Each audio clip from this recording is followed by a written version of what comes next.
예, 오늘 팩트체크의 주제는 이른바 이제 부자 동네라는 강남 3구의 체납자 문제입니다. 좀 들여다봤더니 왜 이렇게 체납자가 많은가에 대한 답이 일부 좀 나왔습니다. 자, 상대적으로 부유층이 많은 서울 강남 3구의 지방세 체납액이 서울 전체의 절반가량으로 나타나는데 일부 체납자는 세금은 밀리면서도 수입차를 보유하고 있는 것으로 드러났죠. 왜 유독 강남 3구의 체납자가 몰리는 것인지 지금부터 풀어보겠습니다. 오대현 기자가 나와 있습니다. 우선 체납 규모를 좀 정리해 볼까요? 네, 저희 팩트체크팀이 오늘 서울시에서 자료를 받아가지고 하루 종일 꼼꼼히 살펴봤습니다.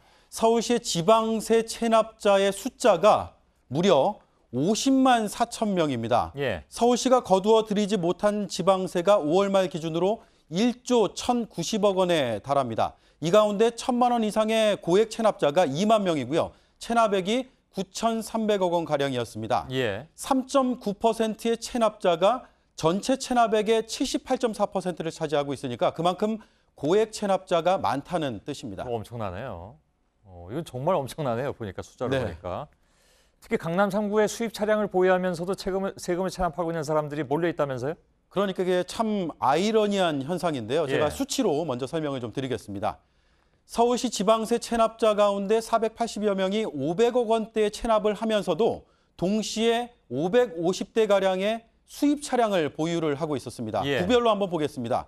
서울의 강남구 150대가 넘어서 1위였습니다. 이어서 서초구, 송파구 순이었는데 강남 3구가 압도적으로 이렇게 많았습니다. 물론 이건 뭐 인구라든가 이런 걸 좀 봐야 되긴 하지만 물론 그렇습니다. 뭐 하여간 기본적으로 숫자는 이렇게 나오고 있는 거고요.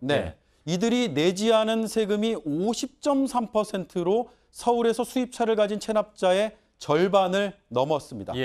그러면 예를 들면 뭐 외제차라면 값도 꽤 나갈 텐데 근데 이걸 뭐 또 중고차로 팔면 값이 많이 떨어지긴 합니다만은 이걸 압류해가지고 세금으로 어느 정도 좀 충당하면 다는 아니라 하더라도 그렇게는 안 합니까? 물론 그렇게 하고 있습니다. 제가 오늘 서울시 관계자들과도 폭넓게 취재를 해봤는데요.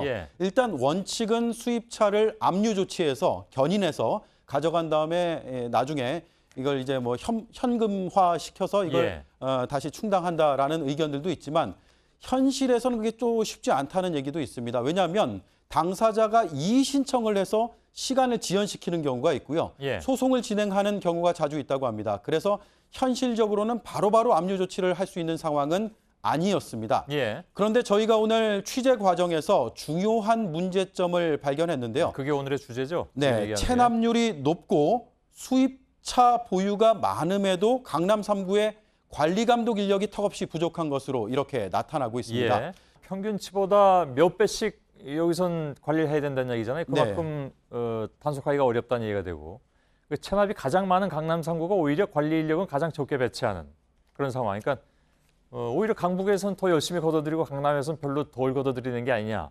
이런 얘기가 나올 만도 한데 물론 뭐 1차적인 문제야 체납자 본인이겠지만 인원이 이렇게 부족하면 장기적으로 그렇다면 앞으로 더 상황이 나빠질 가능성 이건 얼마든지 있다는 얘기네요. 그렇습니다. 이 강남 3구가 관리가 얼마나 어려운지를 이 도표를 통해서 여실히 볼 수가 있는데 서울 평균보다 관리 업무가 과도하다 이렇게 분석들이 나오고 있습니다.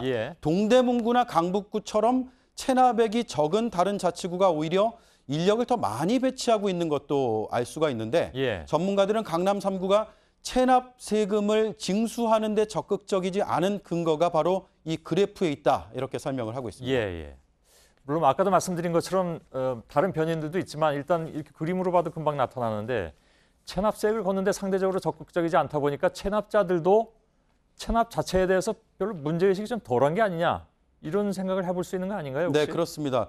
오늘 폭넓게 취재한 전문가들의 의견이 공통된 부분이 뭐냐면요.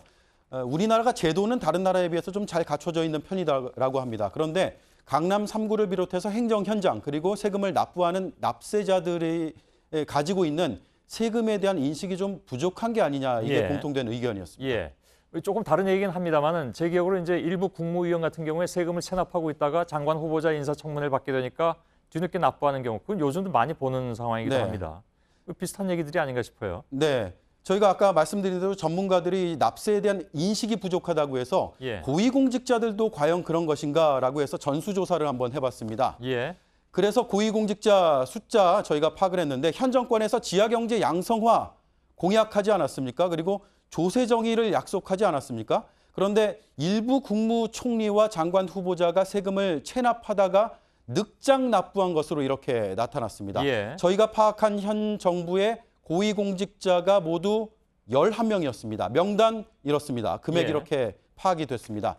이들이 세금을 내지 않고 있다가 후보자로 발탁이 돼서 인사청문회를 앞두게 되자 뒤늦게 납부한 총액이 1억 4천만 원 가량으로 취재가 됐습니다. 예. 뭐 물론 미처 신경 쓰지 못하고 있다가 나중에 내는 경우도 있긴 있는데 액수를 보면 큰 사람들도 많단 말이죠. 그러니까 네. 그건 그렇게 이해하기가 좀 어려운 측면도 있지 않나라는 생각이 들고요. 일단 알겠습니다. 그리고 또 한 가지 좀 분명히 짚고 넘어갈 것은 제가 이제 이런 경우에 보통 강남 3구 얘기하는데 강남 3구 사시는 분들이 억울한 분들이 많이 있습니다. 나는 다 세금 제대로 내고 그죠? 정당하게 부를 다 축적하고 그랬는데 왜 이런 얘기만 나오면 강남 3구 얘기가 나오느냐? 그렇습니다. 억울하다. 그런 분들도 대다수라는 것을 다시 한번 짚어드리면서 마치도록 하죠. 네. 예, 오대현 기자였습니다. 수고했습니다.